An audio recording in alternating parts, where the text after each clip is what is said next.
Yo, al igual que tú que me estás viendo, también tengo miedo. El miedo es una emoción natural que calificamos de negativa porque provoca en nosotros sensaciones desagradables. Sin embargo, el miedo es necesario, nos ayuda a anticiparnos a las situaciones de peligro, nos ayuda a protegernos y al fin y al cabo el miedo nos ha ayudado a los humanos a sobrevivir. ¿Qué ocurre? Que a veces el miedo es tan grande que nos paraliza, nos mantiene en el inmovilismo, nos impide tomar decisiones con rapidez y de eso en parte os vengo a hablar en el Café Jurídico de hoy y también en respuesta a una pregunta que me ha hecho Ana, una compañera abogada, que os aseguro que pocos consejos necesita esta chica de mí, pero bueno, como me ha pedido mi opinión, se la voy a dar. Y la opinión que os voy a dar es cómo gestionar el miedo o manejar el miedo dentro de la profesión como abogados. ¿Por qué? Pues veréis, los abogados trabajamos con los intereses de terceros y cualquier error que podamos cometer dentro de nuestro trabajo puede provocar consecuencias muy negativas en un cliente, incluso hasta jugarnos la libertad de una persona en un juzgado.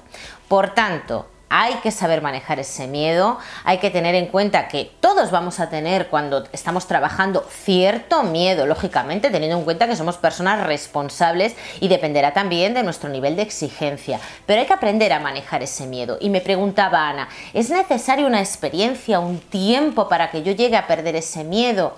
Y bueno, en este vídeo yo le voy a dar mi opinión a Ana y a todos vosotros, pero tened en cuenta que esta opinión está basada en mi experiencia y que yo no soy psicóloga. Habrá personas que tengan tanto miedo que necesiten la ayuda de un profesional.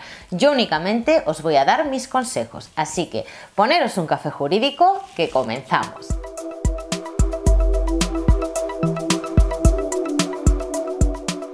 Bueno, pues he aquí mi método, este método que yo utilizo para gestionar mi miedo cuando tengo que tomar una decisión que entraña un riesgo. Y esa decisión puede ir desde iniciar un procedimiento judicial a cambiarme de trabajo o a cambiarme de ciudad.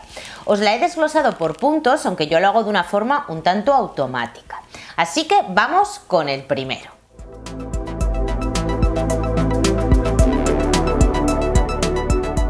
El primer punto lo podemos calificar como el sistema balanza. ¿Qué significa esto? Bueno, pues yo utilizo el sistema balanza al principio de todo.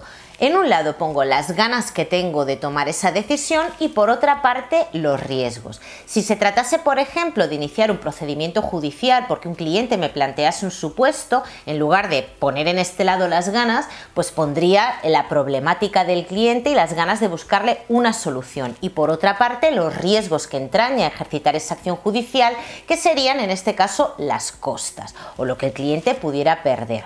Entonces lo escribo en un papel. Si se trata de hacer una demanda, yo lo que haría es hacer el informe que ya os he comentado en otros vídeos de cómo yo me voy preparando ese procedimiento. Lo escribo todo en un papel para tener un punto de vista esquemático a la hora de prepararme ese juicio o ese procedimiento judicial. Si se tratase de otra decisión, como puede ser cambiarme de ciudad, que esto me ha pasado, yo lo que hago son poner pros y contras. Al final yo creo que escribir las cosas es un plus porque nos ayuda a ver las cosas, valga la redundancia, con perspectiva.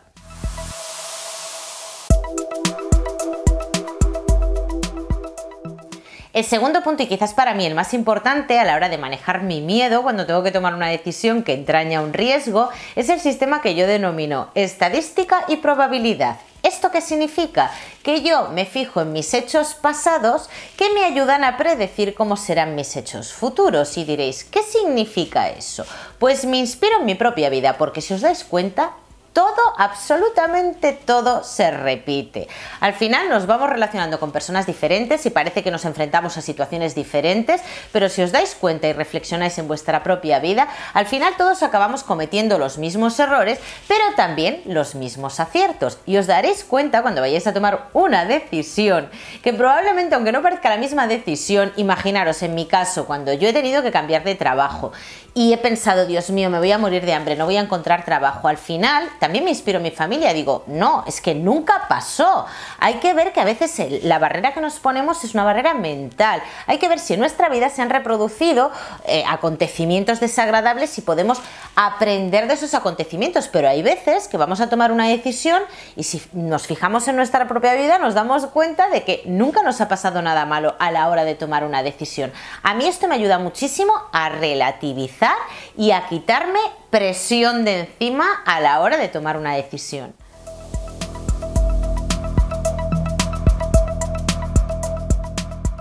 En tercer lugar, me comprometo conmigo misma. ¿Y esto qué significa? Pues me hago la siguiente pregunta.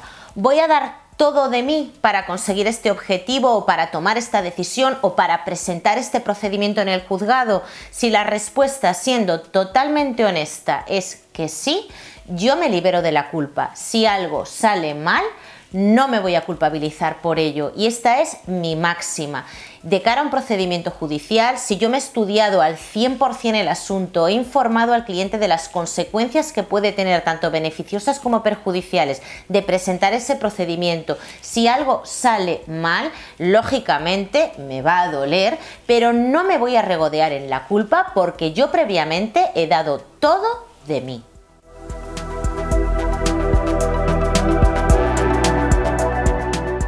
En cuarto lugar, y dependiendo de la decisión que se trate, me doy un tiempo para meditar, para trabajar en mi mente esa decisión.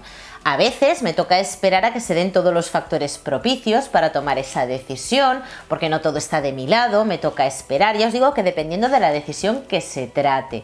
Lo barajo en mi mente, pero lo que no hago es esperar a que alguien venga a sacarme las castañas del fuego. Si se trata de iniciar un procedimiento judicial, puedo preguntar a un compañero, pero no voy a estar atosigando a todo el mundo y pidiendo demasiadas opiniones, porque eso al final lo que te va a hacer es confundirte. Y ya os digo que depende de la decisión que se trate, pero se puede aplicar también a otro tipo de decisiones. Al final, el que tiene que estar al mando de esa decisión eres tú. Meditarla y trabajarla.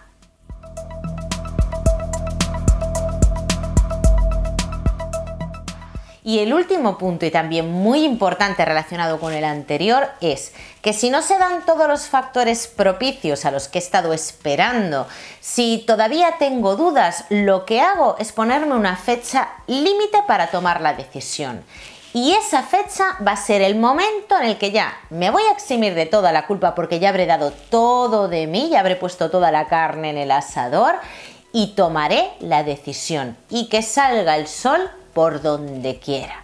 Esto no significa eximirte de responsabilidad y actuar a lo loco, porque como os he dicho antes, hay un trabajo de meditación previo, pero no tenemos que estar ahí en el inmovilismo, que ese exceso de responsabilidad nos impida tomar una decisión. ¿Por qué no? Porque para eso ya tenemos un trabajo previo de haber estudiado el asunto, de haber estudiado nuestra decisión, de haberla meditado, de haberla trabajado, de haber preguntado a otros que tengan más experiencia que nosotros, pero hay que ponerse una fecha límite y saltar. Y Ana me preguntaba si a medida que fuera ganando experiencia en la profesión iba a ir perdiendo ese miedo. Y yo aquí tengo una opinión muy propia al respecto, porque veo que hay abogados que tienen más experiencia que yo y también tienen más miedo que yo. Así que yo lo que creo es que se trata de relativizar, de ser responsables, de ser exigentes con nuestro trabajo, lógicamente, pero no de imponernos una losa de exceso de responsabilidad que nos impida tomar decisiones con claridad. Es decir, para mí la clave está en liberarse de la culpa. Si te haces la pregunta que os he comentado antes, ¿voy a dar el 100% de mí? ¿Estoy preparado? ¿Estoy formado para afrontar esta situación? Si la respuesta, siendo honestos con vosotros mismos, es que sí, que lo vais a dar todo, os tenéis que eximir de la culpa, porque en todas las profesiones hay riesgos. En la nuestra, quizás un poco más, por lo que os decía al principio, porque trabajamos con los intereses y asuntos de terceros. Pero si vamos a dar el 100% de nosotros, hay que eximirse de esa culpa desde el principio. Dar el 100% y asumir que siempre va a haber un riesgo. Es que ojalá los juicios se ganaran dependiendo únicamente de nuestro trabajo. Como os comentaba en otro vídeo, la decisión al final depende de un tercero, depende de un juez, depende de muchos factores. Del otro lado, siempre va a haber otro abogado dispuesto a ganar ese juicio. También se trata de eso, de relativizar, de tomarse las cosas con calma. Obviamente dando el 100% de nosotros. Al final, de lo que se trata esta profesión es de ser honestos con el cliente y de trabajar muy bien cada uno de los asuntos.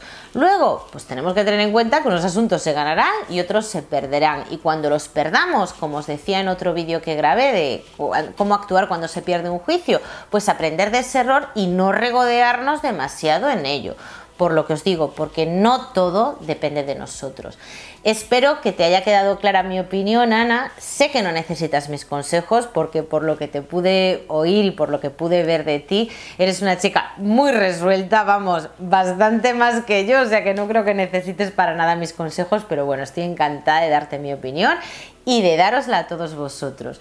Hasta aquí el café jurídico de hoy. Gracias por acompañarme, por vuestros comentarios. Como siempre os digo, me podéis seguir en mis redes sociales.